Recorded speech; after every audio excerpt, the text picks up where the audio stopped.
syukur alhamdulillah wa syukurillah. Aku lan kowe sakanca cakraning ngarep mijil saka Rembang Jawa Tengah. Alhamdulillah kasembadan sowan silaturahmi ana ngarsane para warga ing Desa Kwajon Kecamatan Bungkal Kabupaten Ponorogo Jawa Timur. Iya Pak. Sembah nuwun iso ngraketi kekadangan antarane Rembang karo Ponorogo. Iki ujug kabule apa awake dhewe ditimbali sakanca cakrane ngarep. Agenda rutin pendak tahun tiap tahun. Warga ing Kwajon ngunjuke rasa syukur ana ngarsane Gusti Allah taala ya kuwi ngadani adicara sedekah bumi utawa sedekah bumi utawa bersih desa ngono kae. Siji gawe loro gawe uga mengeti utawa ambal warsa hari ulang tahun kamardikan Republik Indonesia sing wis 80 tahun. Ngono yo Pak.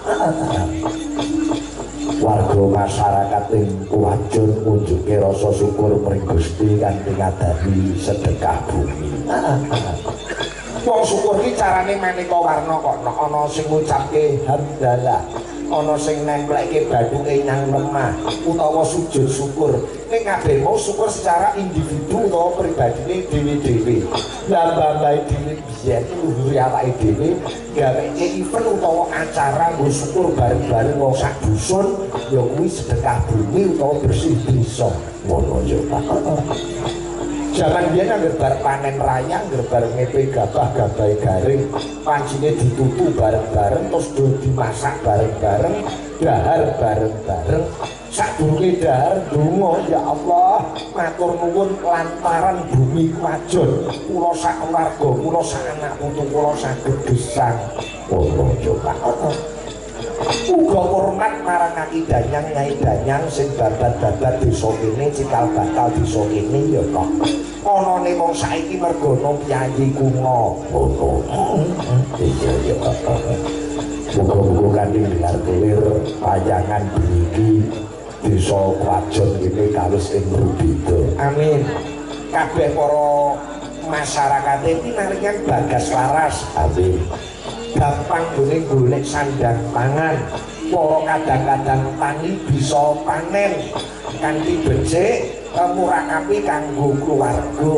Amin. Jinangku dening Gusti kang murbeng jagat. Amin amin amin amin amin. Hasbunallah wa ni'mal wakil.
manut dawuhe guruku Kyai Haji Nawawi Khalil Suyuti saka Tasih Abu Rembang yen bar salat 5 wektu wiritan iki ping 99 insyaallah pinaringan sehat panjang umur. Ya ya. Uga mengerti dina kamardikan Republik Indonesia. Ping 80. Matur nuwun dhumateng sedaya para kadang-kadang panitia langkung-langkung panjenenganipun Pak Kades, Mbah Lurah. Mbah Lurah Mbah Sunarto, ya sembah nuwun. Ora lali matur nuwun dhumateng ketua panitia Pak Carik, ketua panitia nggih Bapak Pak Halilintar Kristianto, sekretaris Pak Aris Widianto, sembah nuwun sing tukang ngumpulke dhuwit bendara panjenenganipun Pak Subandi. Ya. Ora lali sembah nuwun seksih perlengkapan kabeh Pak Wisno, Pak Nono Widianto. Ya. Ora lali matur nuwun dhumateng BPD, LPMD. Ya ora lali konsumsi ibu-ibu PKK, tanpa ibu-ibu PKK garing tenggorokane dhewe. Ora ngedang ya. Ora lali kepemudaan kadang-kadang Karang Taruna Mas Andri Gular Kak Konco matur nuwun. Uga Kang Kajibah among tamu panjenengan Pak Supriyanto, Pak Heri Sugito komplit. Ayo sembah nuwun para RT RW kabeh warga Pajon kene ya. Tak galake piranti omah gamelan wayang son sinten saka Rembang. Ayo elek-elek nggawa dhewe kok omah.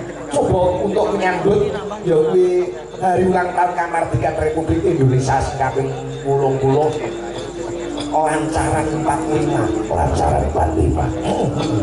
Iki karya Presiden Republik Indonesia sing sepisan Bung Karno, Direksemen Mbah Narto Sabdo. Ngono yo Pak. Jadi Presiden Bung Karno iki dene kancane yo dalang komposer ngono ya. Lancaran 45. Kudu dhewe lagu-lagu perjuangan.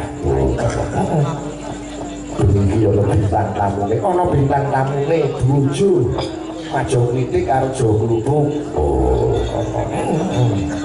Coba kanggo menyambut Hari Kamardikan Republik Indonesia dikumandake lancaran 45 dados.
Ibu ya Nduk. Ayo.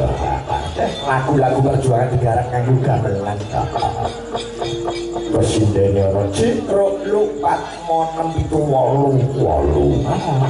Ada pepatah mengatakan tak kenal maka tak sayang. Sing dene sapa bae. Pinggir dhewe kae. Kae sesepuhe seniore Presiden Cakraningrat. Sapa Bu Yuyun Sumirah saking Bluro Jawa Tengah. Bagi penggemar Mbah Ngatep Sudarsono wis ora asing meneh karo Bu Yuyun. Kuwi gawan kotak Sanggar Bima. Anggere Mbah Ngatep perang gagal sapa kerantem mesti Bu Yuyun karo Malik Soho mancine Maju Ratri ngono kae. Iya. Jajare Bu Yuyun Bluro. Mbak Yosi Dian Pratiwi saking Blitar.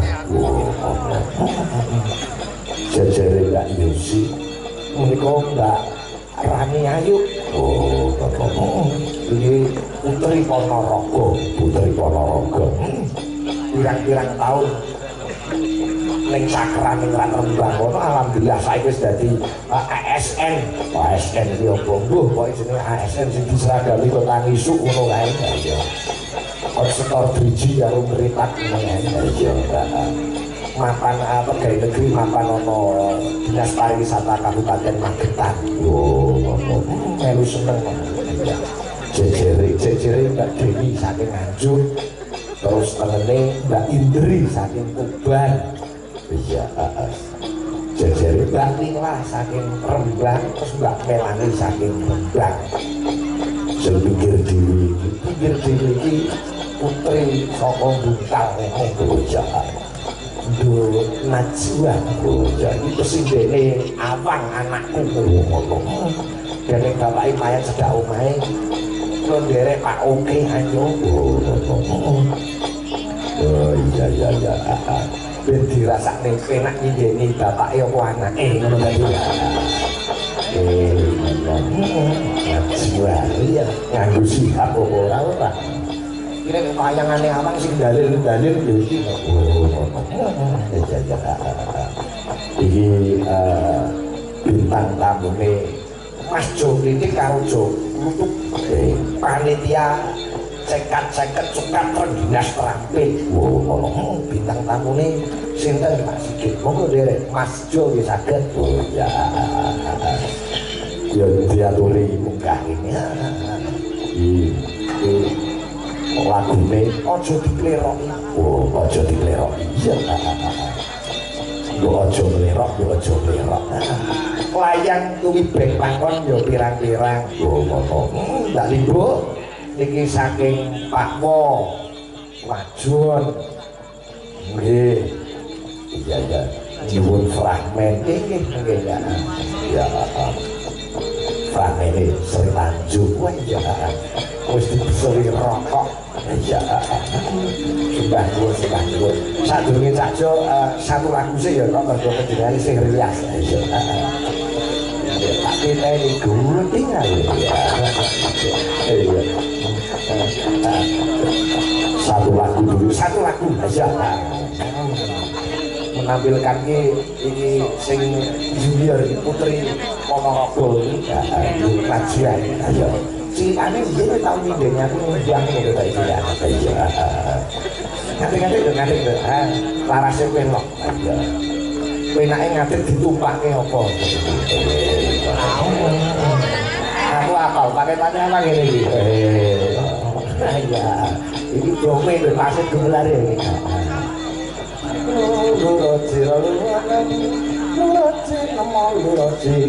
Wis kowe disepoti arep numpak apa nganut kowe itu.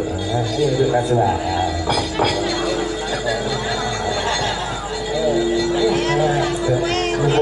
Mumpung sedak omahmu. Iya, ngatek lho. Ditumpakne becak nggih. Oh, oke, tumpake becak. Sayang sama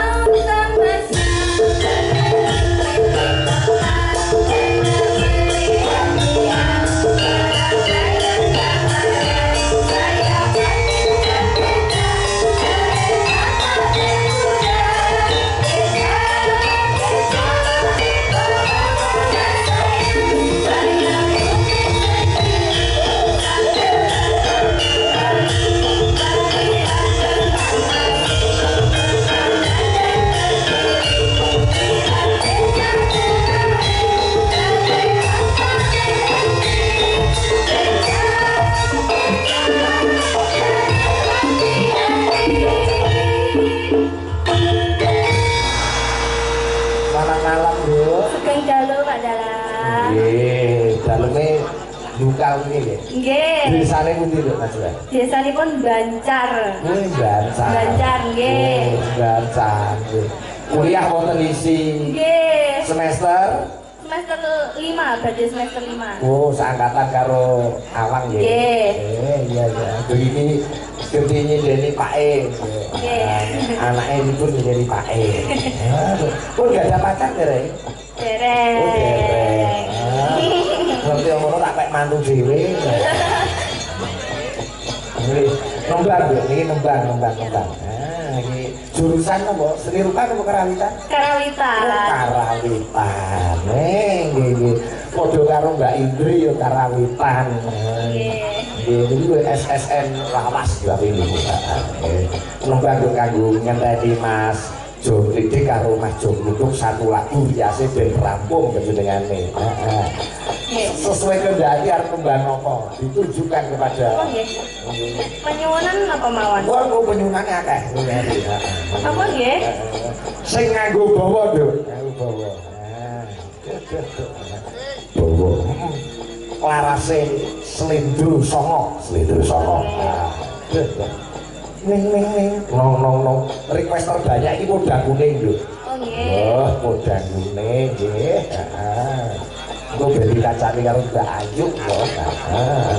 Dipun balani sik lho. Nggih. Jenengmu Najwa sapa to kabeh? Reina Jua Amarilla Iswananda.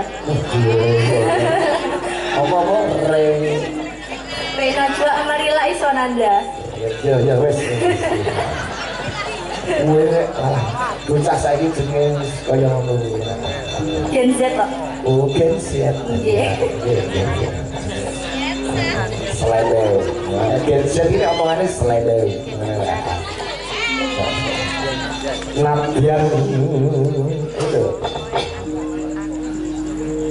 Nadian wujud temong baksi. Putri Ponorogo ini mesti suarane api kabeh. Nggih saged jatil barang Mbak Mas Wandi. Nggih, mboten Pak. Kula niku nek nari mboten saged. Nggih latihan no. Memang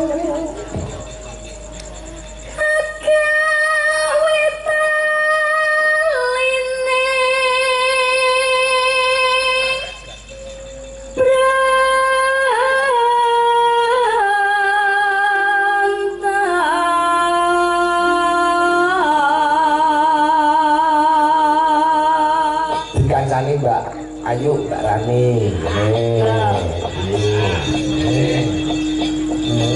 Podo-podo putri Ponorogo. Ini saiki kita wajah kita keibuan. Tuwek ngoten to, Pak? Mboten, masih lebih dewasa. Oh, nggih. Lah dipun dadi ibu-ibu kok. Nggih, pripun rasane dadi ibu? Alhamdulillah pusing. Oh, pusing. Ya kowe nanti terus ngomong yang mara tuwa. Oh, mboten. Oh, mboten nggih. Bojoku no, Pak. Oh. Alah. Ponorogo pundi, Mbak? Lha kula nggih bungkal. Desane. Nambah. Nggih. Iya. Saestu Pak kula nambah Pak Lurah. Lah ketemu lurahmu kowe. Minggah napa mboten? Monggo, Pak. Mosok wargane arep njaluk sawer lurahe. Kan yo. Kan nggih purun. Niki kok Rembang pinter-pinter tahun Pak Lurah nganti lali karo desane iki. Alhamdulillah sakniki dadi ASN dan Magetan. Terus ke Mbak Ayu. Halus manis nengsem make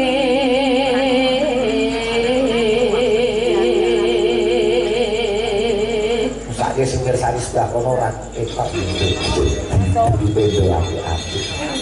Jadi pangku kok kono madhep rene yes ini ya. Ayo Mbak, ayo.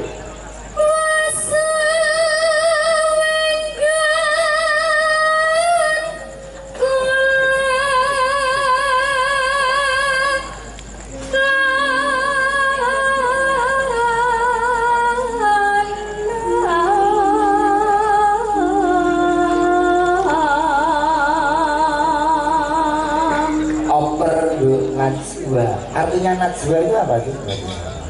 Najwa niku rahasia. Oh rahasia. Jeneng aku rasa kok kaya Mbak Ayu ini. Ayu tegese iki piyayine yo Ayu. Najwa rahasia. Rahasia. Kamu terlalu misterius. Nggih. Semester gangsal Kelantan. Kampus 1 berarti nggih. Nggih. Nggih, nek anakku teng kampus 2. Awang sering dolan teng kampus 1 mboten? Nggih. Nggih. Nggih. Ngono. Nolanung golek isi podang jenar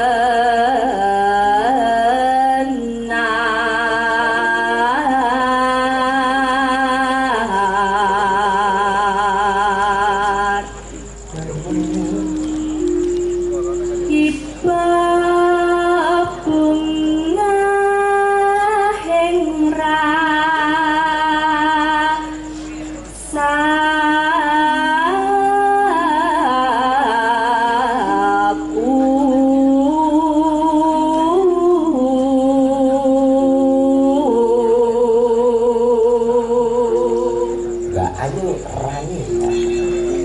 nyanding bisa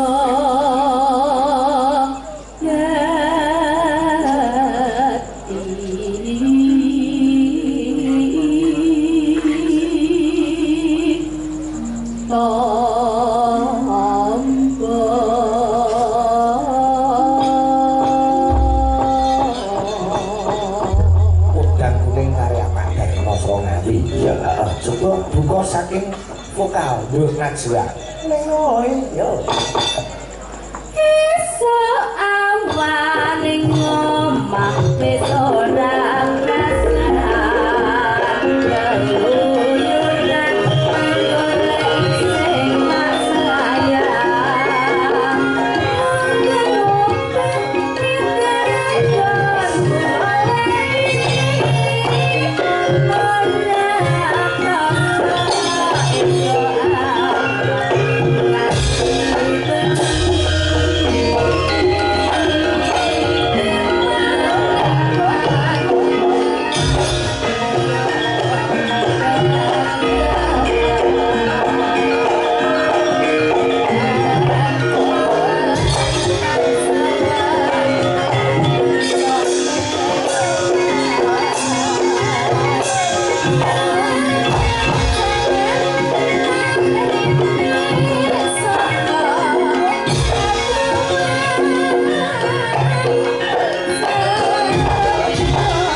gajah-gajahan. Ya ya. Kuwi mau bodak kuning iki, Mbak. Rangimu kerji. Oh iya. Mau jenengimu kerji. Apa nganti Facebooke jenengimu kerji. Ya ya. Bangun. Malik pelok no. Pelok. Aja dileroki. Iya. Mas joget karo joget itu menunggah panggung. Iya. Buka saka saran. Iya. Dados.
Assalamualaikum warahmatullahi wabarakatuh.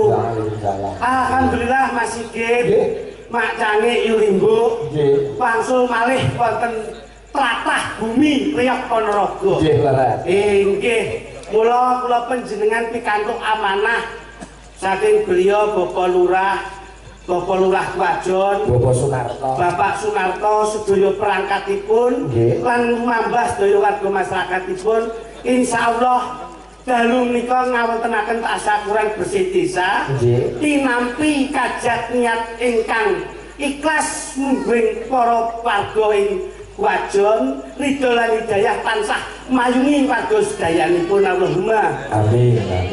Wah alhamdulillah Mak Cange kaya-kaya kula niki kongetan ngulon ngetan sebabnya lah wau dalu nggih ing wetan balik mriki melih benjing ngetan melih jeng benteng sambit melih dadi nggih alhamdulillah mula mugi-mugi para punggawa-punggawa agung ingkang lenggah dalu menika insyaallah dalam mengemban amanah menjadi pejabat desa terarah dan membawa masyarakat lebih sejahtera. Amin.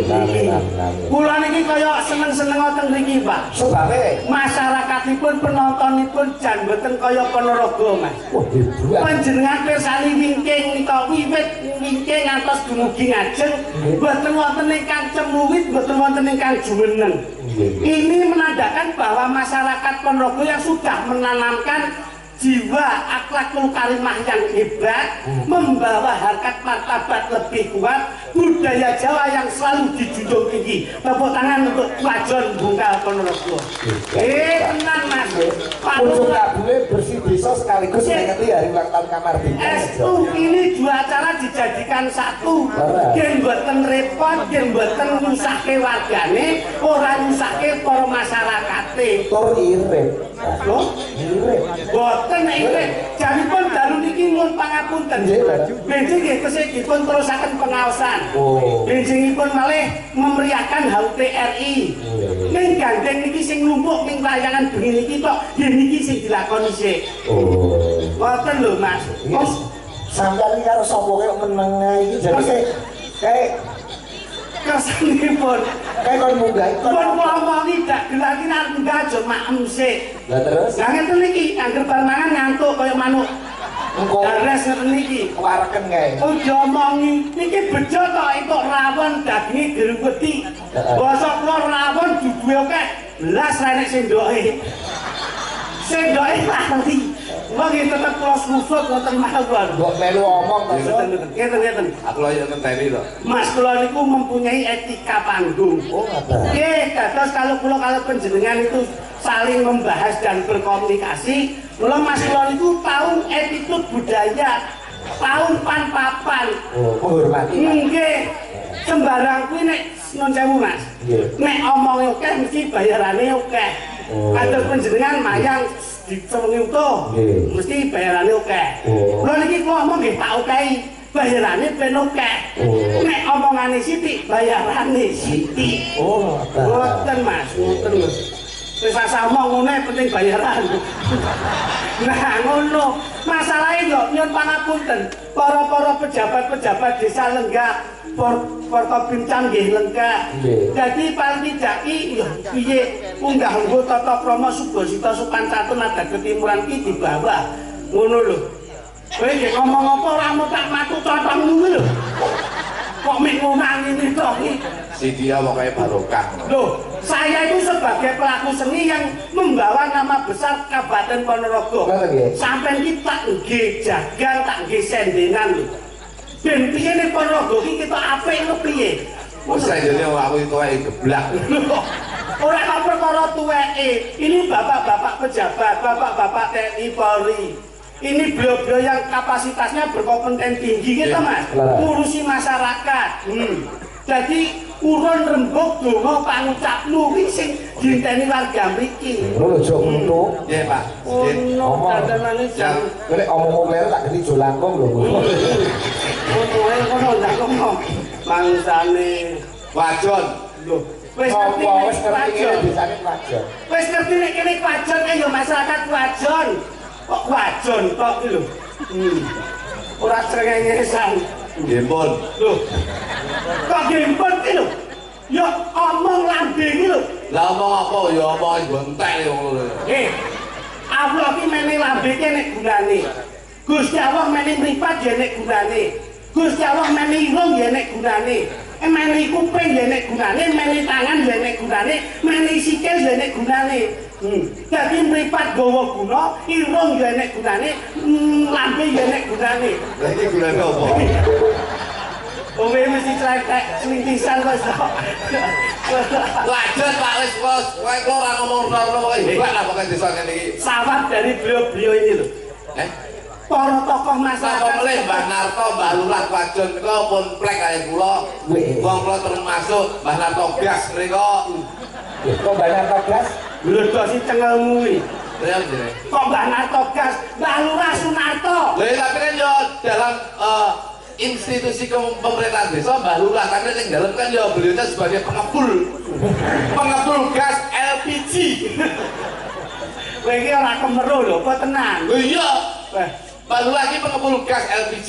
Ini yang bisa ditanamkan bahwasanya Mbah Lurah yang bijaksana itu seperti ini. Kok saged Mbah Lurah tapi swasta itu beliaunya sebagai pengepul LPG. Mulanya insya Allah dana anggaran desa ora digo maneka warna, beliaunya untuk menghidupi keluarga itu mengandalkan apa sing dadi payune gas LPG. oh dadi ora ngotak-ngatik APBD. Iya. Oh, anggaran pemerintah desa. Iya. Malah jadi Mbak Lurah tok kan di pegawai liyane itu yang patut dicurigai. Lho. Iki lurah-lurah tok lho iki. Iki ben dirungokne. Wis contohmu rambut. Wong iki Gagal matamu. Kita ingatkan mau iklannya lho. Kok kadang. Kok kadang. Ini dulu anu dikit. Loh, jadi setelah secara non-sewu mereka, baik non-sewu. Kalau jenengan patut diakini jempol, karena profesinya adalah sebagai dalang. Dan mau tidak mau, jenengan juga mengharapkan penghasilan ngasto dalang. Ini wajib. Dan saya yakin bahwasanya hubungan jenengan itu hanya karo Pranggogo Yogo dan juga Waranggono. Aman sesuai dengan porsinya. Iya. Secara non sewu, secara kesejahteraan masyarakat. Betul. Iya hanya Wiyogo dan juga Waranggono. Tapi Mbah Lurah ini paling bahaya. Kok sakit, Mas? Iya lho. Lek ngantek randhe penggawean di luar lurah. Terus psikologi bahaya. Bahayane iki lho apa? Loh, iki non sewu lho iki. Iki lurah-lurah tok lho. Lek dirungokne. Ben dirungokke kaya anakmu lek Loh, ora. Saya sebagai wakil rakyat loh, Bos. Iya. Saya sebagai wakil rakyat. Karena sebelum jadi pejabat berangkatnya dari Rakyat masyarakat. dan dulu menjadi lurah itu pilihan masyarakat. Ini harus dikembalikan kepada Rakyat, karena dari rakyat untuk rakyat gitu Pak. Rumah lo iki. Karena ini satu kebanggaan loh. Banyak oknum yang menyelewengkan Bener, apa meneh kulon delok berita Pak Iki. Sok kulon itu banyak loh saya lho iki. Janji-janji manis, sok kulon apa yang menjadi profesinya itu kadang-kadang menjadi bumerang bagi mereka. Tapi nun sewu, Tapi kayak Pak Sunarko, ini insya Allah hebat. Gimana tuh, Ge? kok dia Pak Nato ini ning ndi wong iki lho.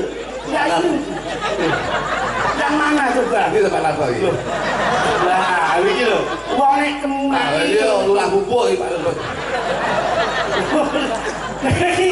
Kok dia Pak Nato ini ya ini lenggah yang mana ngono lho. Ini Pak Narto. Wah, Sudah kelihatan. Yakin lurik. Menika aku kok ngagem lurik. mergo ki nun sewu. Karena apa? Wong lek filosofi wong Jawa Pak iki.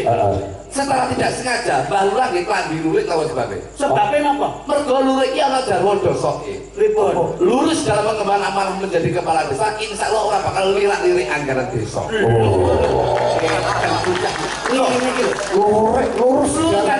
Lurus dan orang belum lirik-lirik. Sesuk nek munggah manggung tak warti sik kowe.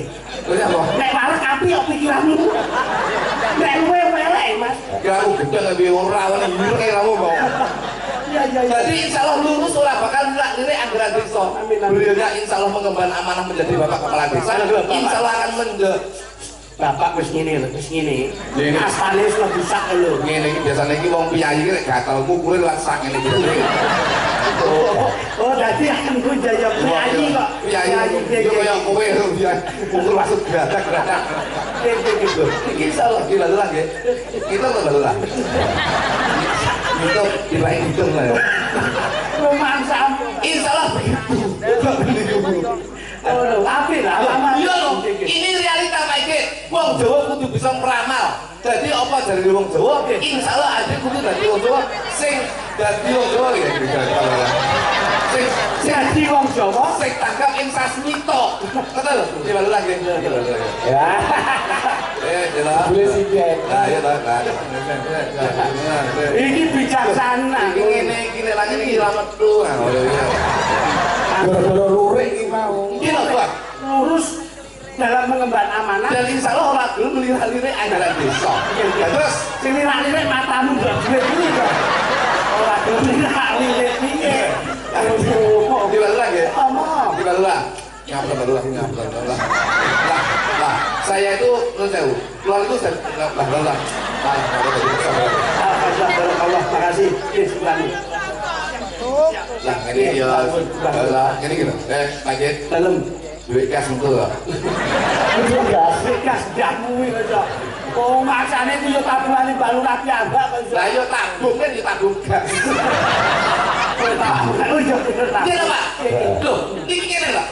Nyapa lak mau duit 100. Sebabnya Mas, apa-apa kan mbok goleki filosofi to. Ngene. Wong Jawa kudu ngerti Jawa. Jawane nggih. Golek ana duit 100. Ya apa, Mas? Sing duwe ngaku pas angkane 46 songo papat 86. Iki lho kira ketemu iki. Nggih. 46 jumlahe piro? 10 angkane 1 karo 0. piye jumlah 1. songo papat jumlahe Jumlahe 13. angkane 1 karo 3. 1 karo 3 jumlahe Papat. 1 karo papat jumlahe 5. 86 jumlahe 86 jumlahe 14. 14 angkane 1 karo 4. jumlahe 5. berarti ngarep 5 karo 5 10. 10 angkane 1 karo 0. 1 karo 0 ngene 1 karo 0 Iki. 1 karo 0 angkane 1 karo 0 ya dijumlah pinten siji 1 Hati-hati Mbah niki nyemoni melih lho biasane.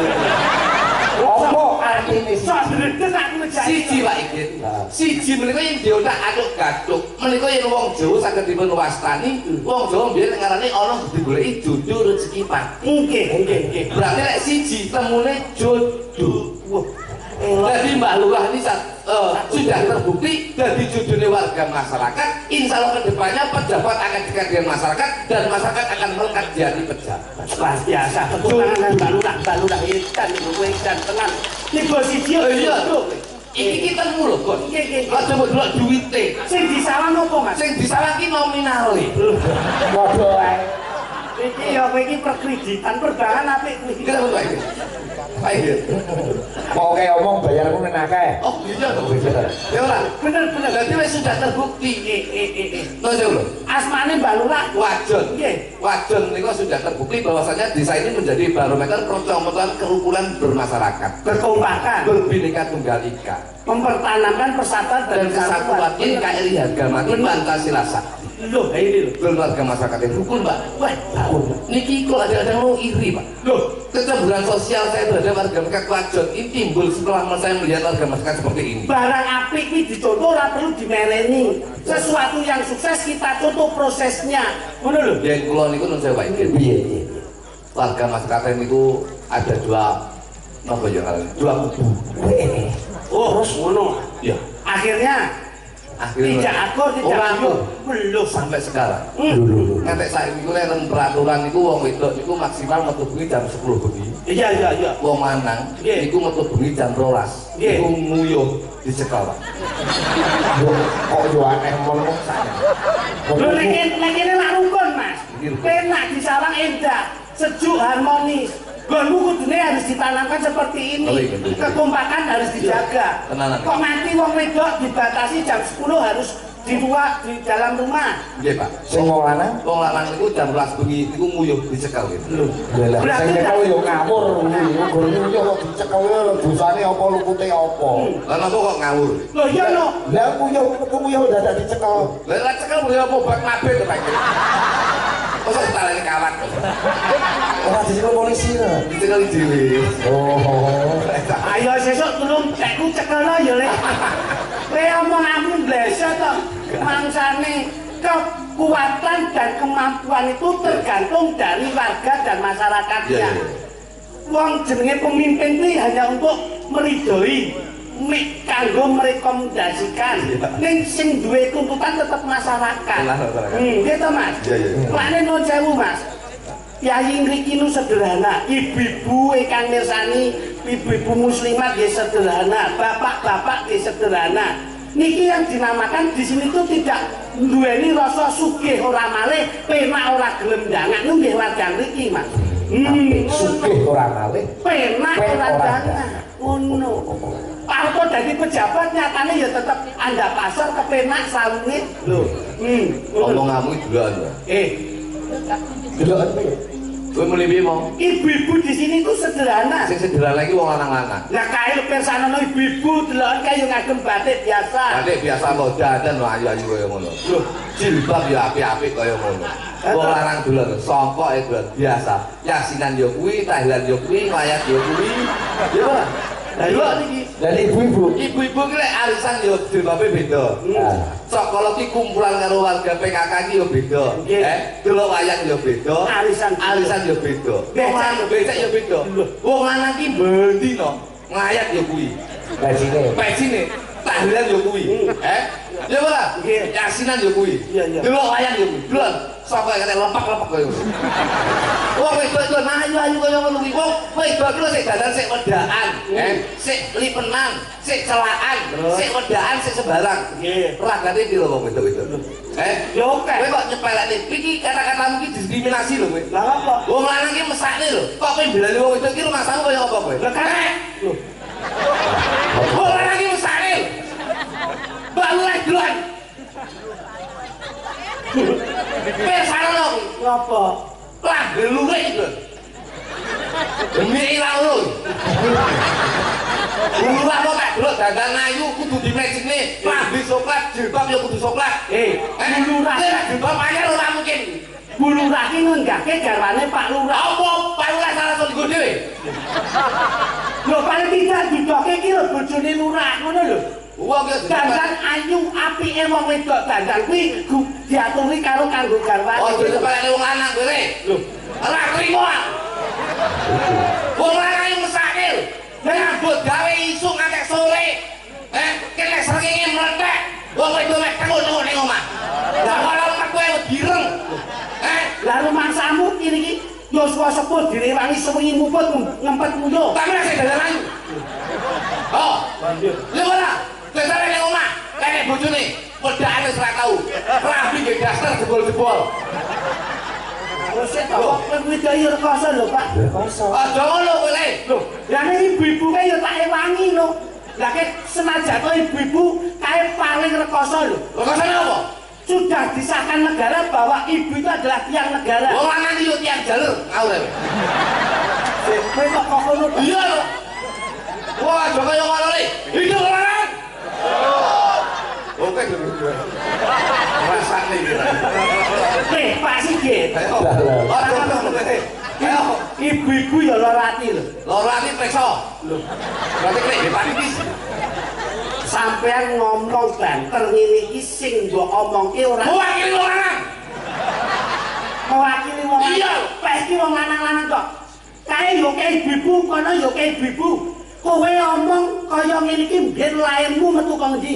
Lah nek wong lanang, Ora ketok lairmu metu kok ndi? kowe kok Lah kene kok main wong wedok. lah sing ngeragati wong lanang kok mbok protes dhewe. Ora ngono to, Pak. Aku yang iki dulur malah menengae. Lho kuwi wong lanang kok. Kuwi yo rasane apa sing tak Iki lho hidup kok hidup. Kok gak hidup ngene kelekmu mbok cukur.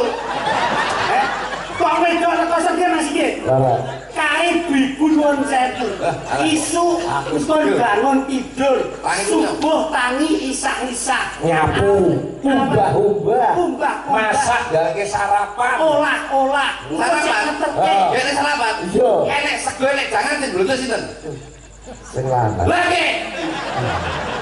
Kadang ora diblonjo iso kala sego dipepe. Wong itu mecucu. Kopi ra dikene. Dulu aku lanang-lanang. Itu lanang. Itu lanang. Ibu-ibu kan kalah, Bu. Hidup kok wedok. Hidup kok wedok. Lha tuwek-tuwek ning banter. Taruh kowe masalahe. Wong wedok iki nek mbok blonjo, duit 50 iso dadi seminggu lek ngubetne bingung, Mas. Duit 50 iso dadi 5 dina. Rumangsamu ora rekoso nek gak enek sing jupene nganti utang ning Mekar, Utane Mekar sing nyaur apa? Ora. Lah iya. Wong itu diparing delik ning kamar. Ijone kok wedok rekoso. Kene pantun lho, Le. Apa? Mangan kering mlaku kecocok beling. Apa kuwi? Sing wedok glowing sing lanang gulung komeng. Loh. Itu lanang. Kan wong lanang buluk-buluk itu kan. Wong wedok itu ampun nanti kalah. Hidup kok wedok. Hidup kok wedok. Isu wis tangi olah-olah seisa-isa ngeterne anak sekolah engko mantuk kerja awake saya turu lemah-lemah sing lanang lagi teko terus kon rumah kon hubah-hubah lho sing lara sapa Disumbutke lho wong blonjo bendina. Lah nek gelem omah wong lanang tuku, ndak masalah.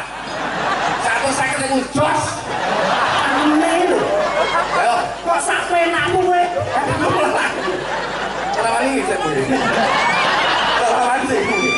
kok dijak tuku lho gitu Mas Ya kok ibu-ibu ini non sewu pangapunten Mas pangapunten ibu-ibu ini nalika nganggo gembel jabang bayi 9 wulan 10 dina lahir direwangi perang cakil rekosane Sabil. lah kuwi pas ujian mbok wayang Sing nukokne vitamin, sing nukokne susu kok mana? Nek ra nukokne vitamin susu, lek ngantek anakmu lek stunting bosok. lah ibu-ibu gunane apa duwe susu Nyaman lho, nunggu bapak lho.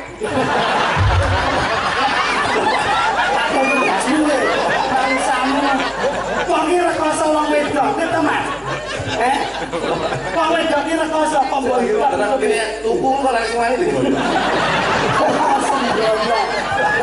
Kita iki lho Mas ngomong aku kadang salah Ngene tak ngene. Iya, Pak. Ora menang-menang antara lanang karo wedok iki ora. Semua itu saling membutuhkan, saling mengisi. sama jendel Itu namanya keluarga.